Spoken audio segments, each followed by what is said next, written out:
Right.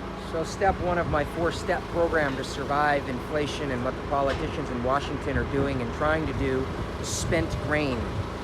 If you have not checked out spent grain, you should. It has its limitations as feed, but it also has its advantages, especially a lot of protein for cattle producers.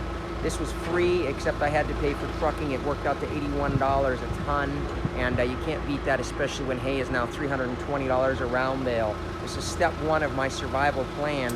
Step two being to reduce the herd, and I hate the Democrats for making me kill animals that otherwise I wouldn't have to kill. Thank you so much for your federal energy policy and $7 diesel. Step three is a fodder system. Step four is the vegetable and the potatoes. I think if I do all of those things, I can actually survive this winter and not have to stop farming, and so that people don't have a choice but to eat the Brazilian beef filled with crap that's in the supermarket. And so I'm going to hustle and work, and I'm going to do every single thing that I can to survive as a farmer and to stick it to the politicians that don't want me to succeed. So spent grain and 22 tons of it, here it comes, and I'm going to start feeding it mixed up in a mash with beets, potatoes, and carrots, as well as making sure they have their wind and their rain, as well as roughage. I'm going to survive this. I am not going to surrender to the Democrats.